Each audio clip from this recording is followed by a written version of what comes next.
Has you ever noticed that lately, the relationships in your life, even the really good ones, the people you genuinely love, they don't necessarily feel worse, but they feel noticeably heavier. Yeah, heavier is exactly the right word for it. It's like a very specific kind of weight. Right. It's like you're carrying around this invisible backpack, Yeah. and every text you haven't replied to or every group chat you're a part of, every notification you've sort of just swiped away for later, it just adds another tiny, imperceptible pebble to the bag. Exactly. And it isn't the weight of conflict, right? It's not toxicity. It's just this quiet, persistent pressure.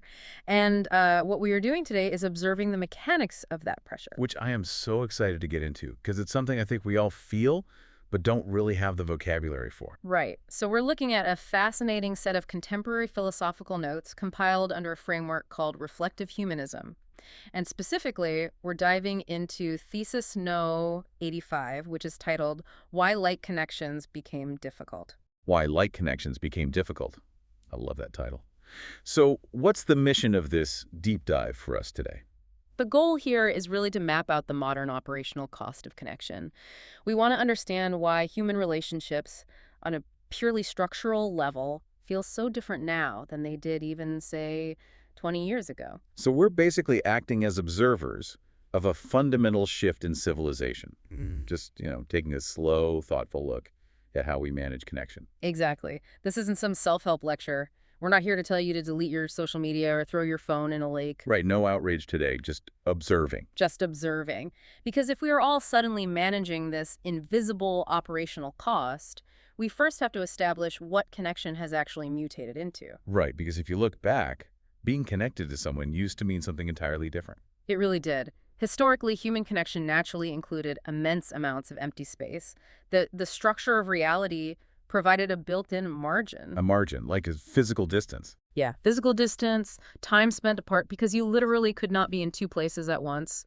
There were letters that took weeks to arrive, or phone calls that went unanswered simply because you weren't standing next to the kitchen wall where the phone was. Right, you were just out. You were living your life. Exactly. Connection was largely a passive state. You belonged to a community, you had friends, but you were not in a state of constant interaction. You could just exist in your own physical space without your absence being like a deliberate act. Right. Absence was just the default physical state of being human. But consider our environment now. Oh boy. Yeah. Yeah. We have read receipts that totally eliminate plausible deniability. We have push notifications pulling our attention across, geographical lines, massive group chats just buzzing in our pockets all day. And platforms that show a little green dot telling everyone exactly when you're online. Exactly. The reflective humanism notes argue that these technological shifts have fundamentally transformed connection from a passive state into a persistent field of social gravity. Social gravity. Okay, let's unpack that. I want to visualize this. It feels like we used to be comets passing by each other, right? I like that analogy. Yeah, like we would cross paths, light up the sky, have this brilliant interaction, and then drift back out into the quiet of our own distinct orbits. But now, because of that constant availability, we've been pulled into each other's permanent orbit. That is exactly it. You're caught in the orbit. And we're just constantly burning fuel just to keep from crashing into one another. The fuel you're burning in that permanent orbit is what the source text calls active temperature management and maintenance of expectations. Temperature management. Like reading the room. Yeah, but constantly. Because you are always visible and theoretically always reachable, the mere act of connection is no longer just communicating information. It is the continuous labor of managing your availability. Oh, wow. You're constantly managing how others perceive your silence. When silence used to just be the default reality of not being in the same room, it meant nothing. Today, silence is treated as a loud, deliberate message in itself. Which is terrifying, honestly. I mean, if I see a message and I don't reply right away, my brain immediately starts calculating the fallout. Right, the anxiety kicks in. Totally. I'm like, do they see the read receipt? Do they think I'm mad? Am I signaling that I just don't care about them? And the cruel irony of this fuel we're burning is that it isn't malice. It's not a desire for control. We are actually exhausting ourselves with our own best intentions. Wait, our best intentions? How so? Well, the text explores how the remarkably low cost of digital contact has fundamentally altered human expectation. Think about the mechanics for a second. Sending a digital message takes zero physical effort and less than a second of time. Right. And this frictionless technology has amplified two phenomena. The text calls them micro-consideration pressure and response pressure. Okay, so because the physical friction is gone, because I can theoretically check in on a friend in 3 seconds, my brain registers that I should check in on them. Exactly. The thought becomes the obligation. And conversely, because it takes them 0 effort to receive it, they feel like they must reply immediately. Right. The lack of physical friction creates this illusion of emotional ease. We start deploying traits that we deeply value as a society, kindness, empathy, emotional care, All attentiveness, the good stuff. all the good stuff. But in a frictionless, highly connected environment, these beautiful traits begin to mutate. They turn into a heavy synchronization pressure. Synchronization pressure, meaning what exactly? It's the unspoken expectation that we must emotionally sync up with everyone in our orbit all the time.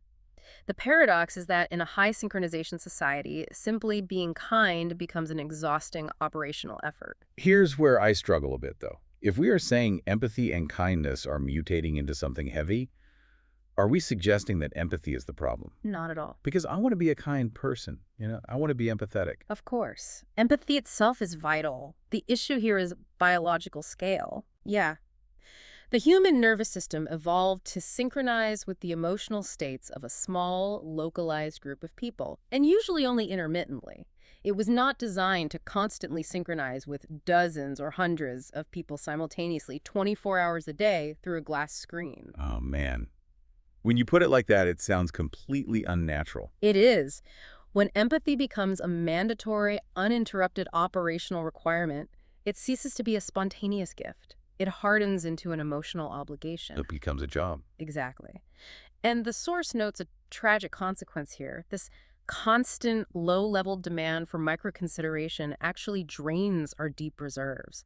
It leaves us with profound connection fatigue. It totally explains why I can feel completely hollowed out at the end of a day where I haven't even left my house. Right. You haven't moved, but you're exhausted. Exactly. I haven't done any physical labor, but I've been deploying empathy in 50 different directions.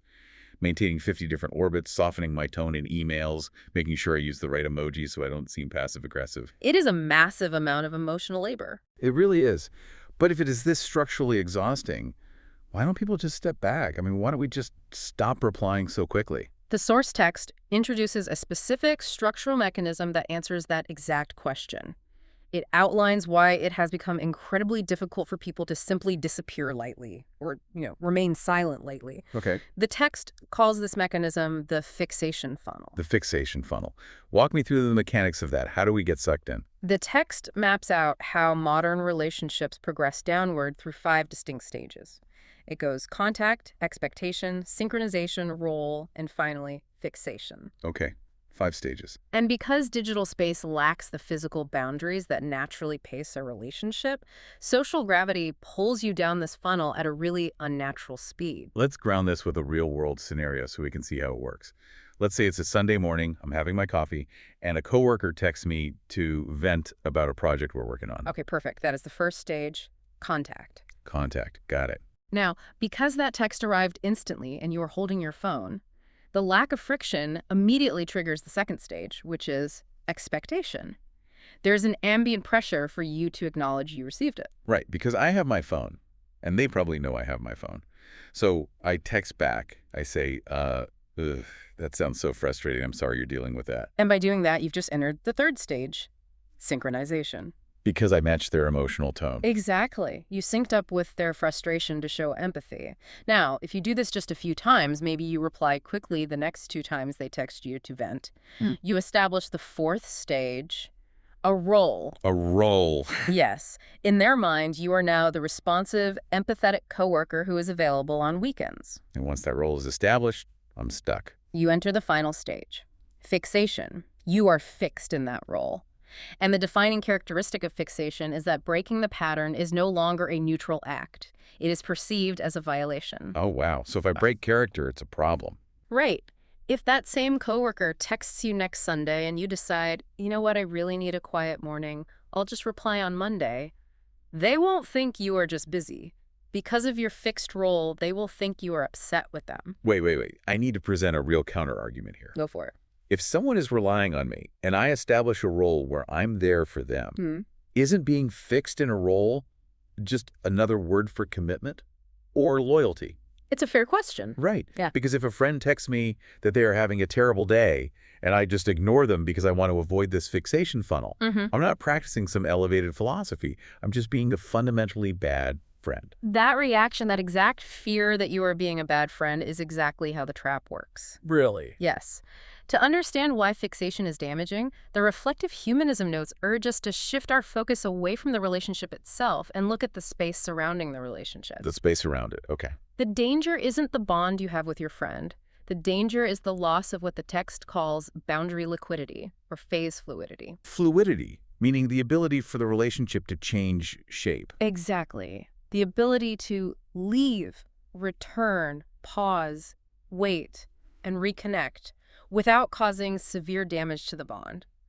When we say fixation is bad, we aren't saying loyalty is bad. Right. Loyalty is good. Of course. We're saying that in a healthy ecosystem, loyalty doesn't require a constant, unbroken stream of immediate responses. What is disappearing is the structural capacity for low-damage, non-synchronous operation. Low-damage, non-synchronous operation. Okay, let me see if I can translate that. Yeah, please do. So a healthy relationship used to function like a rubber band, right? You could stretch it out, you could walk away, get completely absorbed in a new job or a personal crisis, go quiet for a few weeks, and the relationship would comfortably stretch. And when you returned, it would just snap back into place. But because of this fixation funnel, because of constant visibility, our relationships feel like rigid steel cables. That's a great way to put it. If you pull away, if you need space, the cable cannot stretch. It just snaps. The steel cable cannot accommodate distance. And because the cable doesn't stretch, any silence on your end feels to the other person like the cable is snapping. It feels like a severed tie or a personal betrayal. Wow. So, going back to your question, if a friend texts you they're having a bad day and you don't reply immediately, yes, in a heavily fixed relationship, they might feel abandoned, but the philosophical goal isn't to coldly ignore people in pain. Right. It's to not have a steel cable in the first place. Exactly. The goal is to cultivate relationships where a delayed response is understood as a natural fluctuation of human capacity, not a withdrawal of love. And that fear of the snap is what keeps us carrying the heavy backpack. Yeah. Every single connection is a steel cable pulling on you, demanding constant tension. Yes. And if you let up the tension, the bridge collapses. And this rigid, snapping cable doesn't just change our interpersonal dynamics. It fundamentally alters our relationship with time itself. Time. How so? The reflective humanism notes take a very emotionally quiet, almost existential turn here. They observe how connection fatigue changes our experience of the future. Okay, wait. How does the way we text change our experience of the future? The author draws a vital distinction between knowing that tomorrow exists and feeling that tomorrow still feels open. Oh, tomorrow exists versus tomorrow still feels open. That is a massive distinction. It really is. If you are caught in heavy social gravity, if you are maintaining dozens of steel cables, tomorrow does not feel like a blank slate. Right. You know tomorrow is coming, chronologically, but it arrives pre-filled with fixed social obligations. Pre-built. Yeah. You wake up already in social debt. You wake up owing people responses. You are already locked into roles and synchronized expectations before your feet even hit the floor. You're anticipating the phantom buzz of your phone before it even happens. Exactly. You have lost the feeling of an unfinished future. And true reconnectability, the ability to have that rubber band snap back, relies on a concept the text calls survivable silence. Survivable silence. I love that term. It is the deeply comforting, secure knowledge that you can be quiet today. You can step back, you can retreat into yourself, you can be entirely unproductive socially, and tomorrow will still be open to you. Right. The people who love you will still be there. The relationship will survive your silence. When relationships are heavily fixed, silence is unsurvivable. So if you are listening to this right now and you occasionally feel an overwhelming urge to just throw your phone into a river and disappear into the woods, it's important to understand what is actually happening. Yeah. You aren't just tired of typing on a glass screen. You are grieving the loss of an unwritten, unforced tomorrow.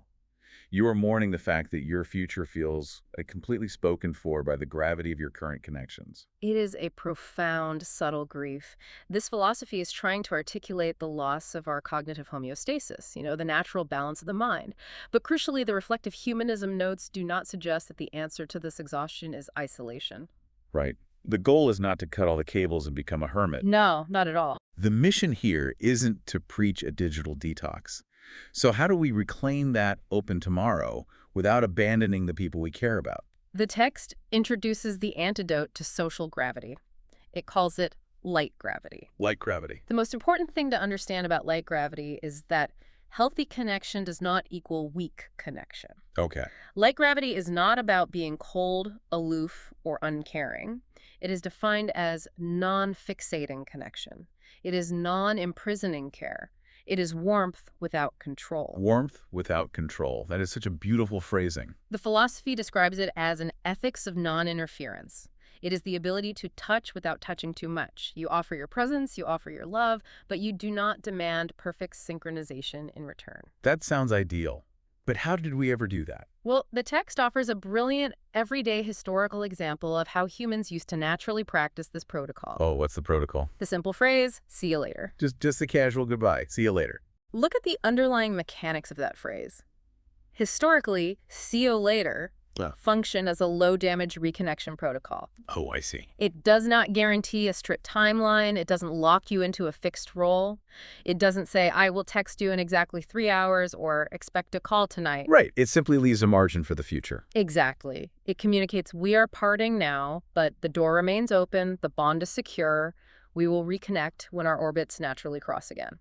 It's the ultimate expression of survivable silence.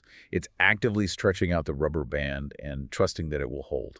Yes, precisely. So how do we actively practice light gravity today in an ecosystem built entirely around read receipts and instant gratification? The source suggests that the key mechanism for practicing light gravity today is building our pause tolerance. Pause tolerance, meaning learning to let a text sit unanswered for a day without spiraling into panic that the relationship is broken. Right. And it applies to both sending and receiving.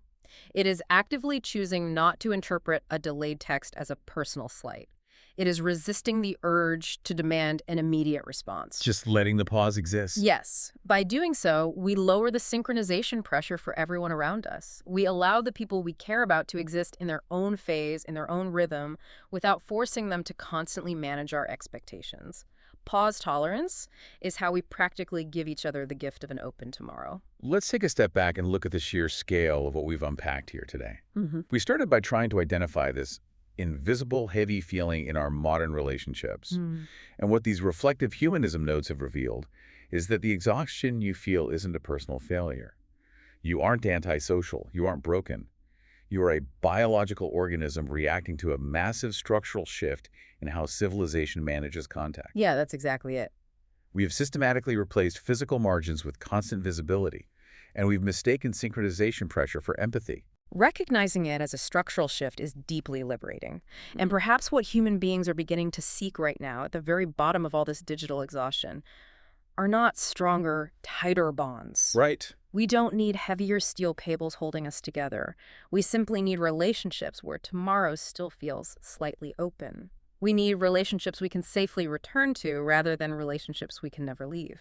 If we start mastering this idea of survivable silence with our closest friends, it really makes you wonder how that might ripple out into the wider world. Absolutely. If we stop demanding instant synchronization from the people we love, maybe we can eventually stop demanding it from the strangers we interact with online.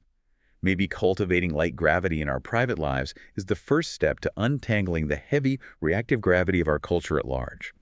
So if a casual "see you later" is actually a profound protocol for light gravity, I guess the question to leave you with is, what other everyday phrases or small habits could you start using today to grant the people in your life the grace of a survivable silence?